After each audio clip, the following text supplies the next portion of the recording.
Hey everyone, it's Jason. Welcome to another unboxing for Final Girl, the solo survival horror game. This is a knock at the door featuring the Intruders at the Windgrade Cottage. This is, of course, a play on the Strangers movies. As a reminder, to play any of the final games, you do need the core set. This just has it's basically an expansion core set works with it. But then once you have this, you can, and the core box, you can mix and match any of the different killers and locations with each other. So we will go over what's all in this box. So just to start off, on the killer side, we of course are always going to have our finale and dark power cards, which we'll take a look at all these in just a moment. We have our terror deck, which dictates the killer's movements, and we have our two final girls. In the story, or in the location side, we will of course have their terror deck with the little location card on there. We will have our events and our setup cards. We will then have a couple of unique stuff. We have our typical item deck, but then we also have a crafted item deck and a supply item deck. So when we get into talking about that, we'll see exactly what all those mean. And then we also have some tokens here. I did miss for the killer side. Let me jump back in there. We do get some extra health tokens because we have 2 extra killer meeples. So that's pretty cool there. So we're going to get those guys in there. And then finally, which we will talk about later, is we have the secret envelopes for our final girls, which we'll definitely bring up again, but we'll have a spoiler warning for people who don't want to know what that is. Alright, let's learn a little bit more about this set. Lock the doors at the Windgrade Cottage. The intruders are here. Face not 1, not 2, but 3 killers. You thought 1 was hard, but you're really going to have to stand your toes against these murderous menaces. The Windgrade Cottage offers a new challenge of unique events and new crafting mechanism.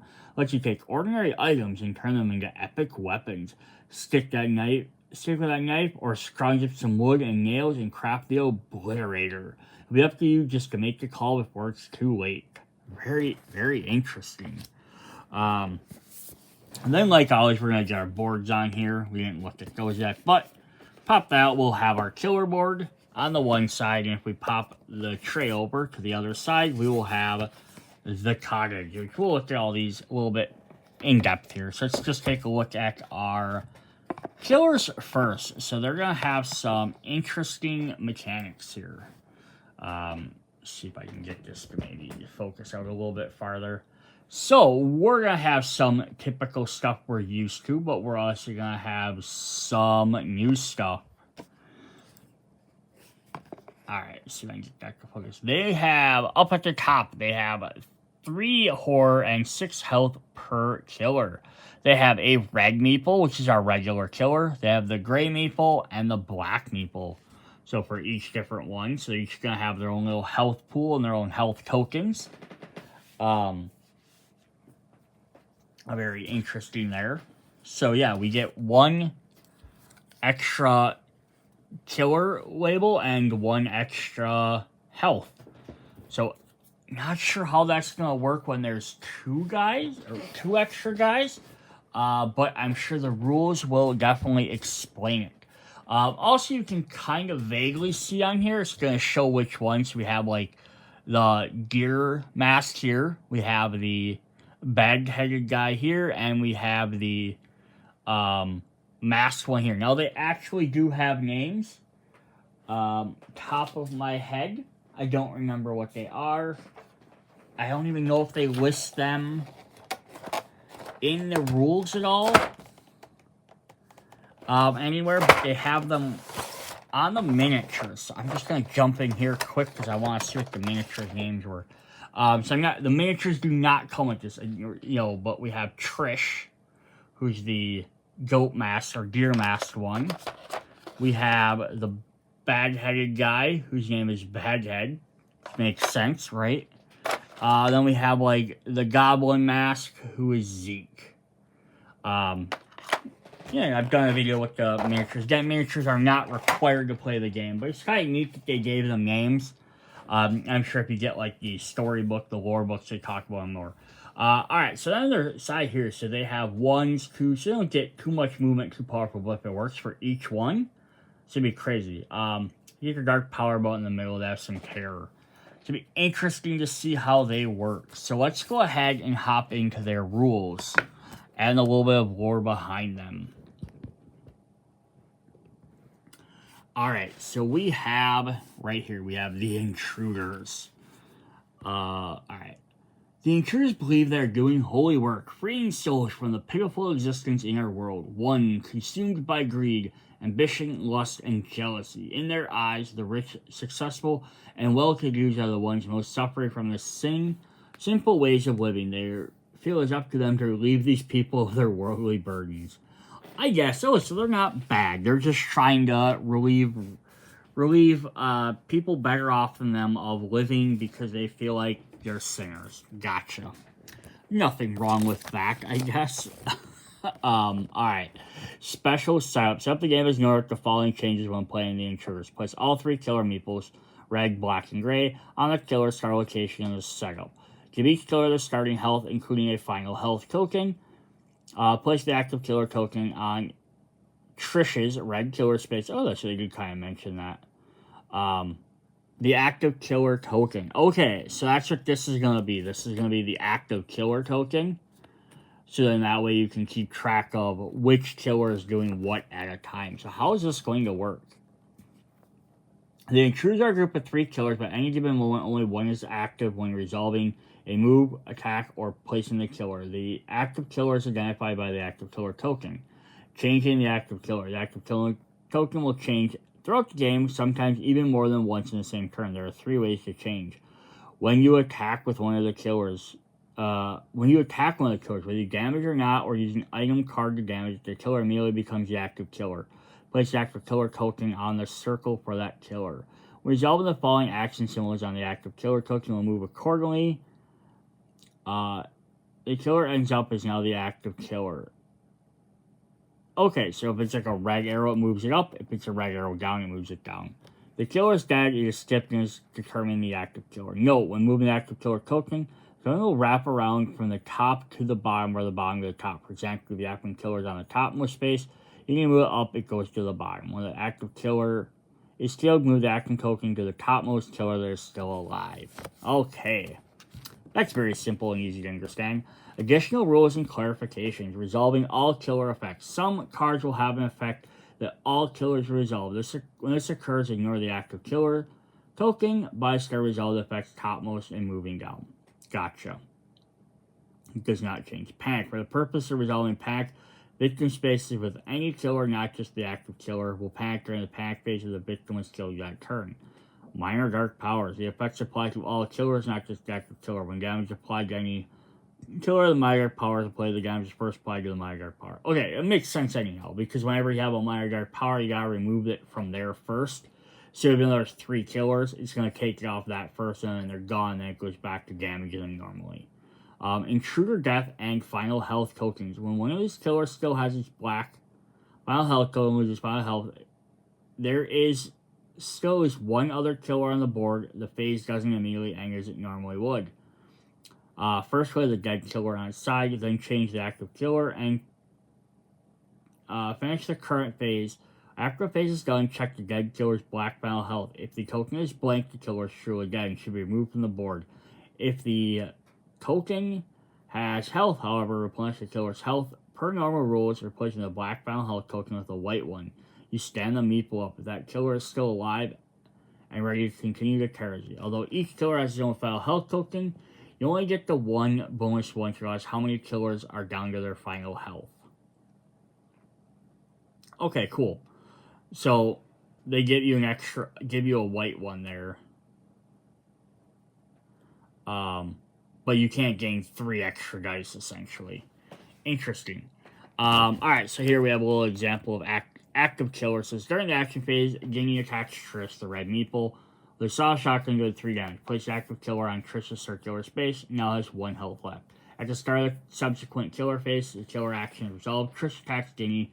Use a retaliate action with one successful, deal with 1 damage to Triss, and just with Triss amount of health. Lays a meeple on its side without revealing the black final token, and moves the active killer token in the topmost space, just badheaded the gray meeple, and continues the killer phase. Terror cards reveal they're everywhere.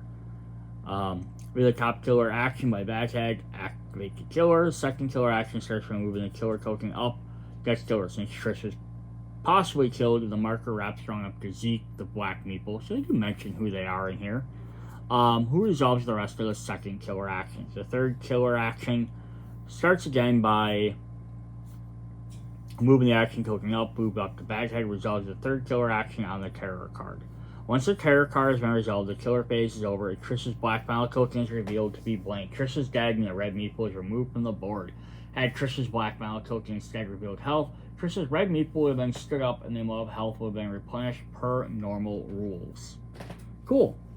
Just kind of neat. So they'll instantly recover you to finish the rest of the turn. That's pretty neat. Alright, let's look at their finale cards and dark powers here. So their finale cards, all killers get to choose one or target whichever one and then attack. And if we look at their actual ones, we have Hunt, Sweet Hunt. Each it says Baghead moving at you. It says, let me tilt this back up a little bit more, head down for that map. Target, move twice, attack, and then up the killer thing. Each attack does 1 additional damage. Release the beast. All killers get a move and attack. All killers are considered active for the rest of the game. Perform the killer action starting as the topmost killer. Oh, that'd suck. And you're gonna die. Target 1, move, attack. Go to the next killer, target, move, and attack again. Cool. Then we have our bottom ones, which are dark powers. We're going to start with No Remorse. Roll a die at the start of each upkeep phase. If the result is greater than the number of killers, Bloodlust goes up. Mask Phobia. Once per turn.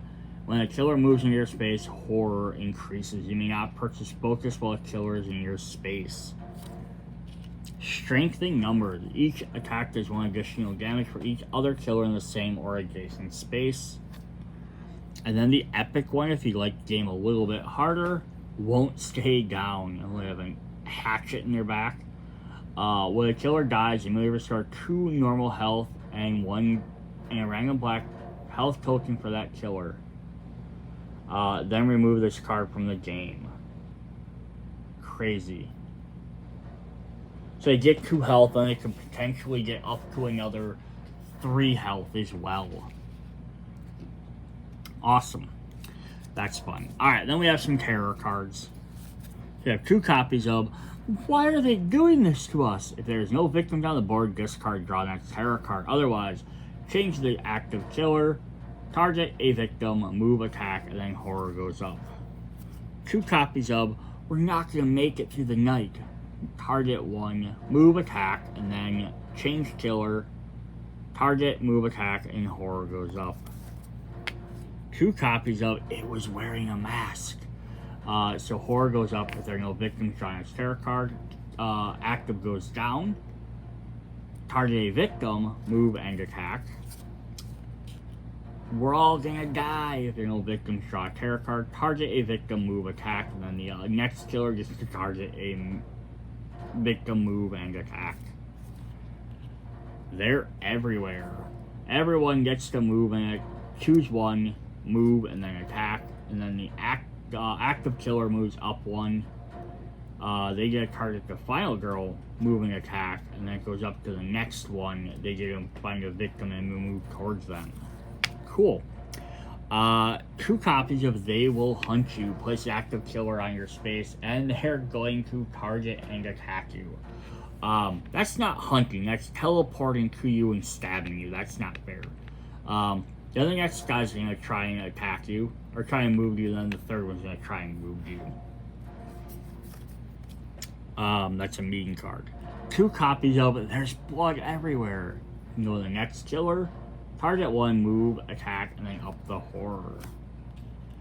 Where are they coming from? Target either double move, attack, and then up to the next killer. If there are no victims on the board, ignore the rest of this card. Otherwise, play back the victim, the furthest victim, and they just murder them. Again, they just pop out of nowhere. Go away. Each killer in your space or in a space where the victim takes a damage. Each killer damages way does an attack back and then event.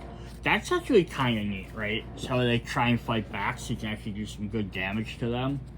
But then they get a turnaround, basically they're the victim, they're going to kill them all. But it also changes the events. Then we have some minor dark powers. Coordinated attack. At the end of each killer phase, resolve the following effects. Up the killer, target one move and attack, and they give them 2 extra health. Or amphetamines. At the beginning of the killer's phase, where killer host health recovers 2 health. Plus they have the additional 2 health as well. Crazy. So that's really neat. They're a neat mechanic where they're going to be like, now you have to dodge 1 guy, now you have to dodge around 3. And you focus on just taking a 1, do spread the damage around. Like, it's, I mean, granted, taking a 1's better. The only thing that would have been a little bit more interesting or a twist would have been each one had, like, their own special ability or power. Like, it would have been, like, you know, Zeke does this, and then Trish does this thing, like, type of thing. I get where that would have been confusing for the overall just drawing random cards and stuff, too, but it would have been, like, almost neat if they could have almost had a way where like, each one got their own like minor finale card or something. They did something special or something. That could have been cool too, but I get where that would have been tricky as well. Cool. Let's look at our 2 final girls. We have Ava to start with. 5 health. Oh, yeah, so she can rescue victims and she gets either reduce horror, move 1 space, recover a health, move 1 space, or recover health. Alright, so she's going to kind of just be sort of protecting herself.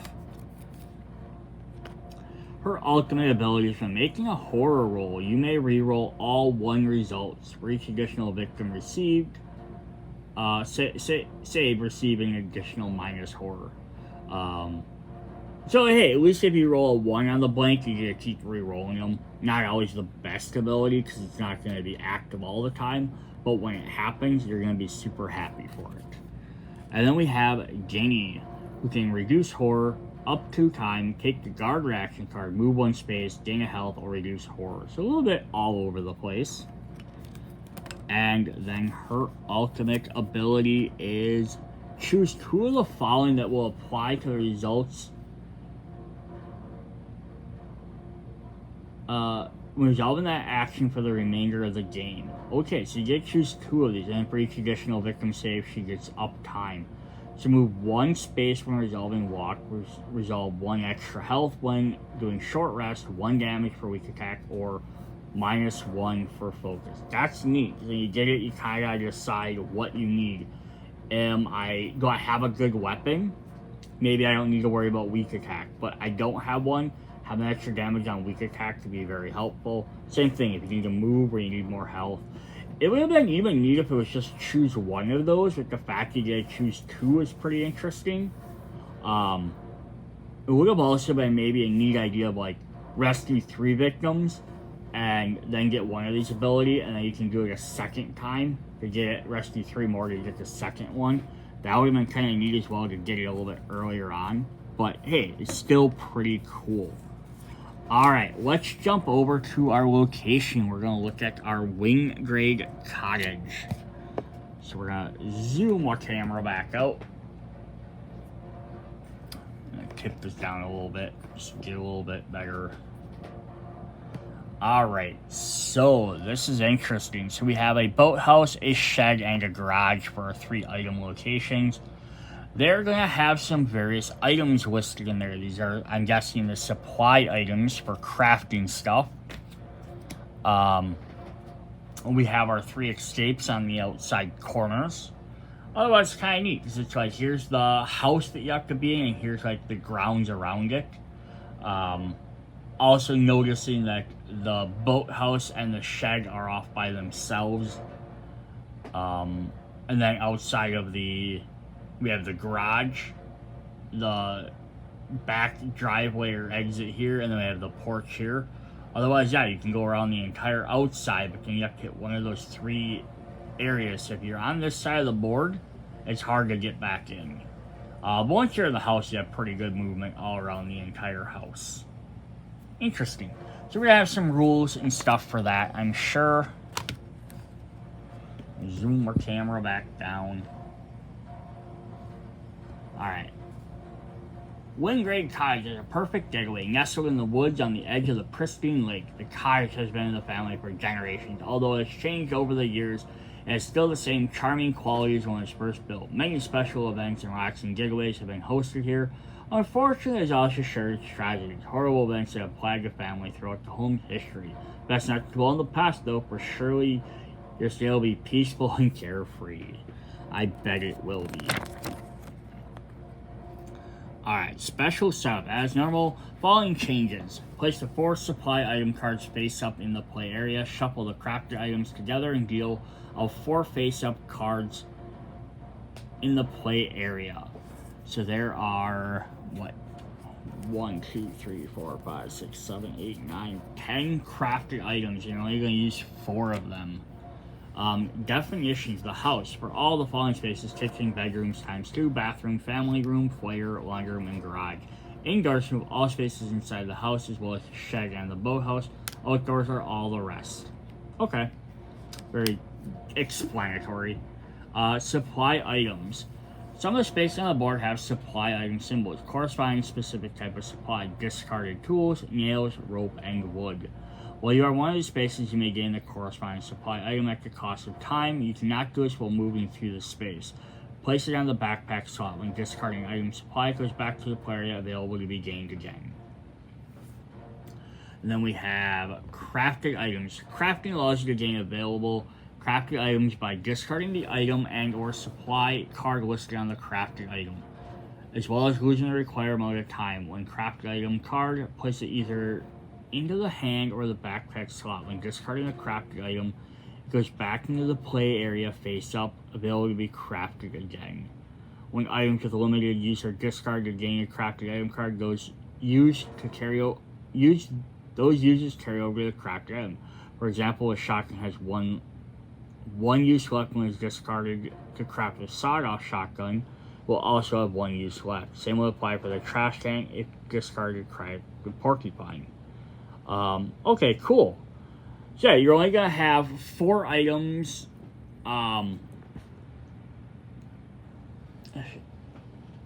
Until the 4 face-up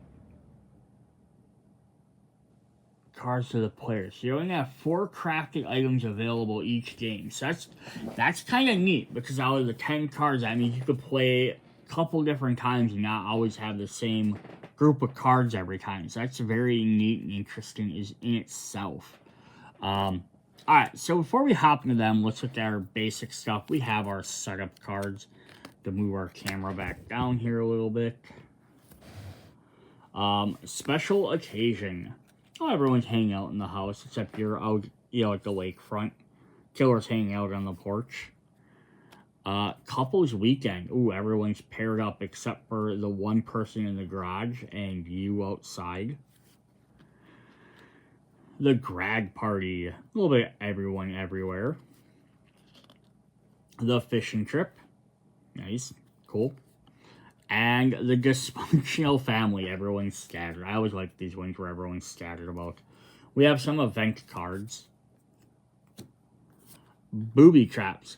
Don't leave the house. All victims inside the house panic. Any victim leaving the house is killed. Oh, that's nasty, right?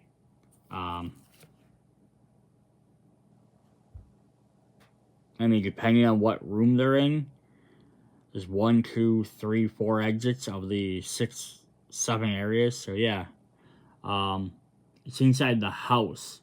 So if they go into the garage, they're still gonna be, or the boathouse and that stuff. That's not indoors. It's indoors, but not the house. Battle ready. Grab anything that might make a good weapon. Take the item card set aside during setup. Reveal one at a time till either a weapon or is revealed. Take this item, or until there are no more items set aside to reveal. Cool. I like when they're kind of helpful events as well, where they're not just always like bad things. Home security. This system is top of the line. So you get 3 security items, and it'll always have our little set icon on the back. Keep this card until you use it. It can be activated during any action phase when there are no enemies in the house. When activated, enemies are not allowed to enter the house. When an enemy tries to enter the house, place a token on this card and they don't move. The alarm is disabled when there are 3 tokens on this card, or when your victim enters or leaves the house. You or a victim. Interesting. So enemies are not allowed to enter the house when an enemy tries to place a token on this card. So basically blocks them for 3 turns. Or 3 tries at least. Mark for death. Why did you let him in our house? Place the outsider in the bathroom. Whenever the killer, it must choose a target. The outsider is chosen instead. On its way towards the outsider, the killer kills 1 victim in each space and moves through, including the starting and ending spaces. Ha! That's kind of neat. So like they're attacking you not because they just randomly picked you, but because they're hunting down this guy. Escape attempt. Somebody should make a run for a car. The victim closest to the driveway is going to make a run for the exit. Roll 1 die. If the result is a 5 or 6, the victim moves 1 space closer to the driveway, even if there's a killer on the space. If the result is 1 to 4, the victim dies. Repeat until the victim either reaches the driveway or they automatically saved or is killed. Interesting. So they're going to keep trying to run to the driveway, which is down in the bottom corner there. That's just kind of also funny to think about. Like, everyone's in the house and like, okay, Bob, go. Oh, Bob got killed. Jeremy, go. Jeremy died. Melissa, your turn. Like, sending everyone out until either someone escapes, right?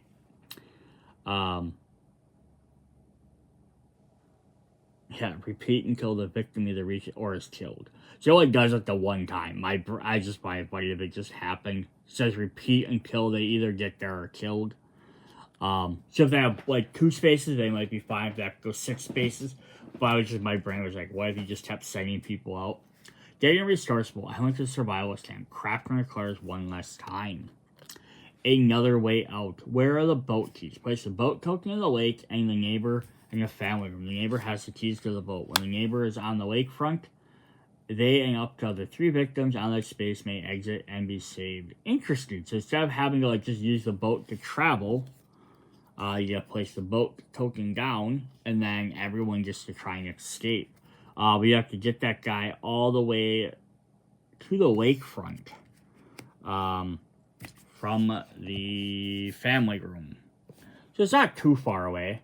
Up to the kitchen, up to the driveway up there, and then out to the lakefront. So 3 spots. If you go that route, you have to go all the way around though. Just to the foyer, to the porch, out there, to that one, up to there. So that might take a little bit longer.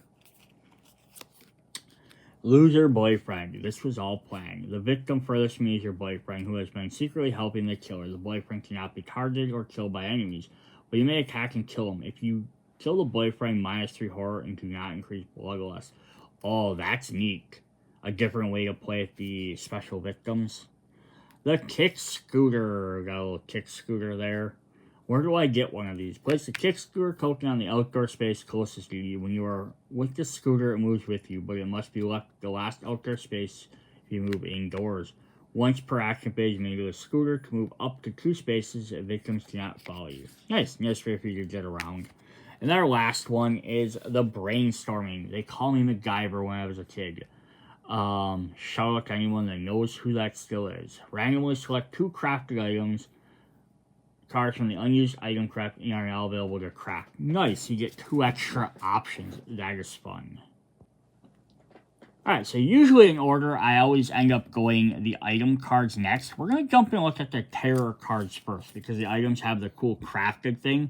So I want to see what all the terror cards have first. That wasn't a random attack. There are no victims. Discard, draw next terror card. Target a victim, move, attack, and then horror goes up. There's someone out there. There are no victims. Discard, draw next terror card. Target a victim, move, and then horror goes up. Oh my god, what is happening to us? If there are no victims, discard, draw next victim, move, and attack. Victim, move, and attack. What happened when we were gone? Place 3 new victims at the boathouse. Oh, it's neat, like they came back from fishing or something. Then draw an event card.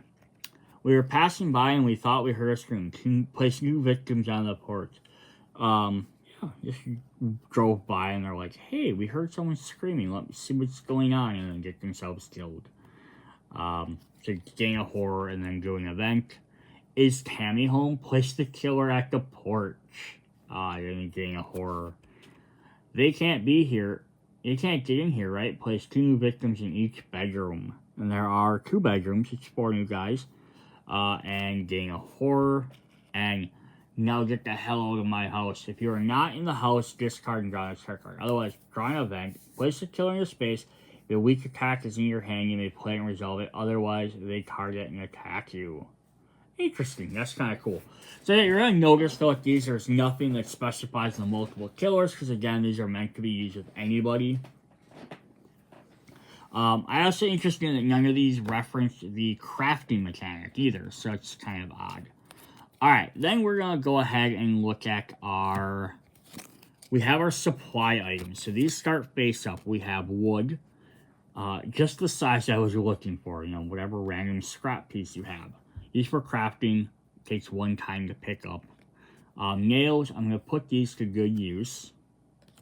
The rope, this rope looks strong and will come in handy. And discarded tools. These are still pretty good, they just need a little TLC. Awesome. So we're going to look at our regular items first. And then we'll look at the crafted ones, since they're like the special guys. So we have mysterious pills. I hope these at least get rid of this migraine. Discard during the action phase to choose one of the following. Reduce horror by 1 or gain 2 health. The blueprint. Weird, finding blueprints for instruments of death. Perfect time to build one of these. Discard the blueprints to select a crafted item card from the unused crafted items. It is now available to craft. Cool, so you could potentially with that event card get up to at least 3 of these now. Ooh, 4, because we got 2 blueprints. That's nice. 1/8 inch chisel.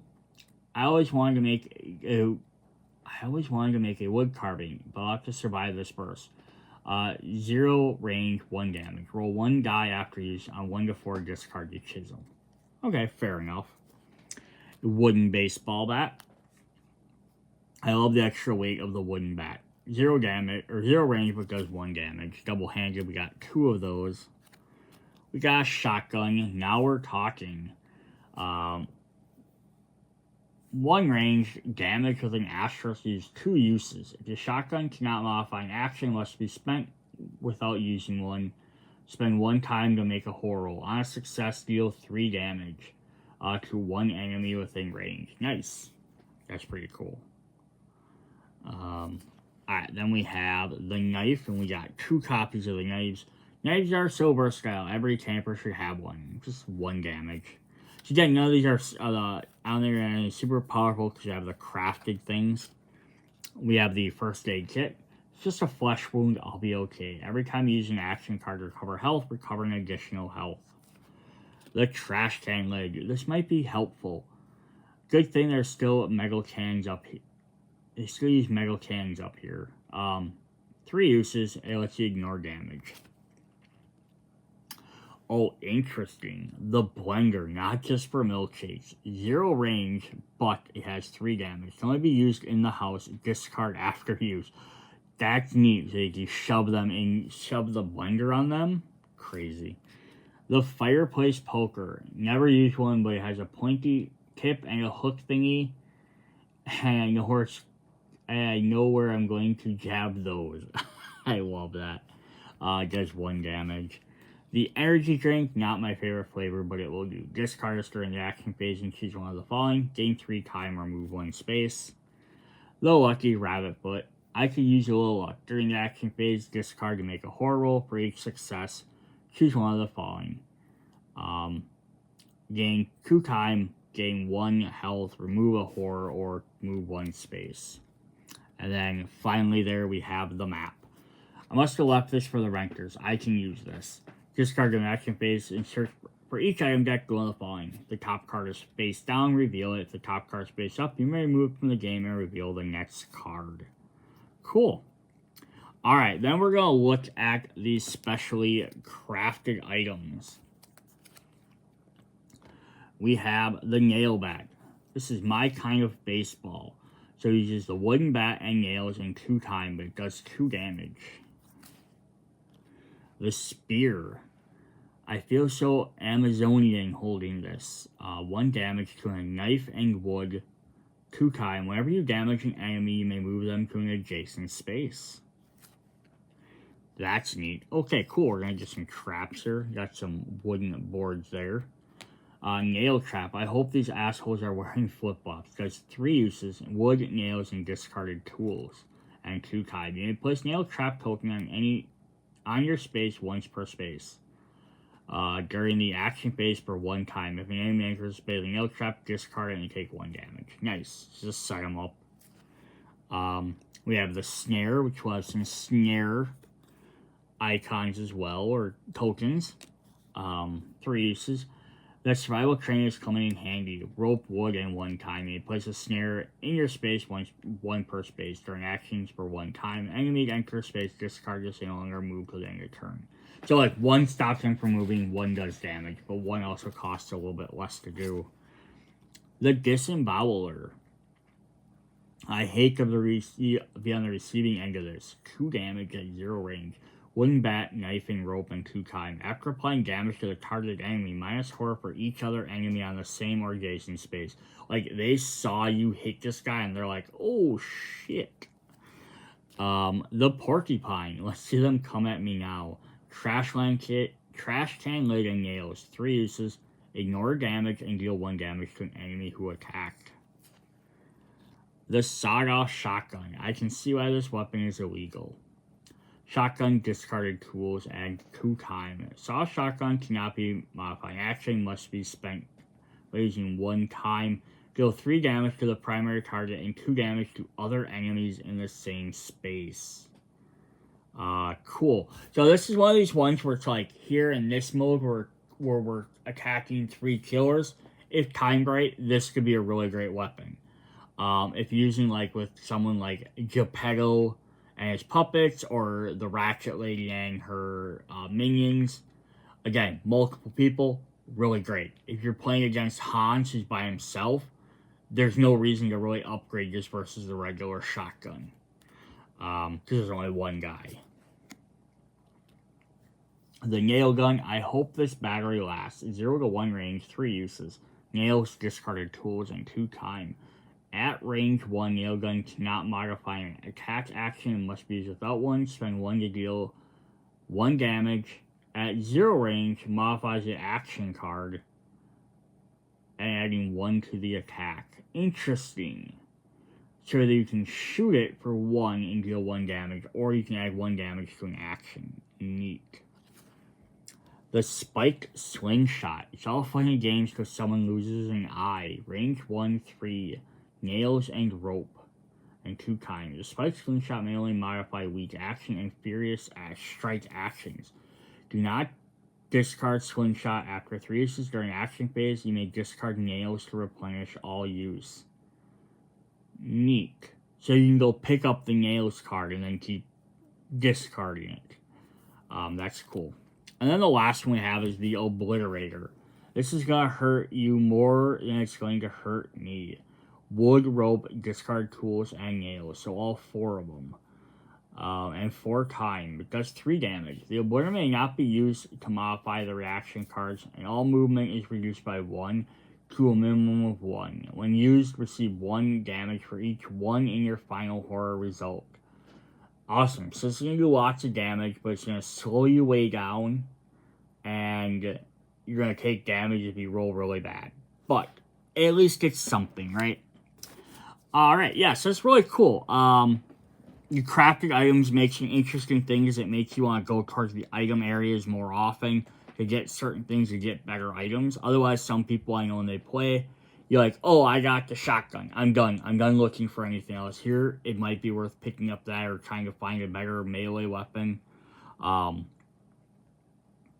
Yeah, and the events and stuff are neat. The killers, having multiple killers that can move around the board is going to definitely change up how you have to play your game and strategize it. Again, think about them in some different locations might be interesting as well. You know, that's pretty cool. Alright, so then the last thing we have in here are our 2 secret envelopes. This is going to be spoilers, so anyone that doesn't want to see these, I'm going to thank you right now for watching the video. Hit me up in the comments to let me know if there's other games you'd like to see, other things of this game you'd like to see, Final Girls, or anything else. Check out my other channels as well where I do gameplay videos. Hoping to get some more of those up. Alright, and then we're going to go ahead and hop in. So last time for spoilers if you don't want to see these. Alright, so what these are upgraded items. So Ava's Bat and Porcupine. So how these work is very simple. You shuffle them into the massive item piles, and then they possibly might show up at a location if you'd like to make sure they're in there. So if you have to have 12 items at a location, you add this as one of the other 11 items, and you're guaranteed this will be in your game. They're designed to only be played, first of all, if you've actually won a game with that Final Girl. They survived their horror once. They had a signature weapon they used to kill the bad guy, the killer, and then now they can use that item in a subsequent thing. They brought them with them to their next thing where they're getting attacked a second time. But you can, they're only supposed to use you with that person once. So Ava's Bat is only supposed to be used with Ava. But like all board games, they're your games. Plus, these are solo games, so you can use these however you want. You can add this with any other character if you want. You can add this into any other deck. You can add multiple weapons if you like to make the game a lot easier for yourself. Again, it's always your choice. Alright, what do these do then? They're usually just upgraded versions, but this also has some interesting ways to upgrade items already. So, Ava's Nail Bat and Porcupine. Come get me, assholes. 2 damage. Discard this to ignore all damage. All damage and deal 2 damage to every enemy in your space. Interesting. So instead of giving you like extra protection or the retaliatory, so basically she can just discard this to block everything and do double damage. So if you get surrounded, this might be a good last minute thing. Otherwise, she can still just be wailing on people from ahead of time. Alright, then for Ginny's weapon, we have Ginny here. We have her Ginny's sawed-off shotgun. Dinner time, I made you some lead sandwiches. I love how they changed the artwork on here a little bit. Has 2 uses like the other shotgun. Sawed-off cannot be modified. An action card must be used without spending 1 time to deal 3 damage to the primary target and 2 damage to other enemies in the same space. So, does that work the same as the other sawed-off shotgun? Yes, it's the exact same as this one. Costs 1 time, does the same range, everything. The only difference is you can just find this in the item pile as opposed to having to find the shotgun, find the discarded tools, and spend 2 time to be able to use it. Kind of the same thing like we had the Nail Bat.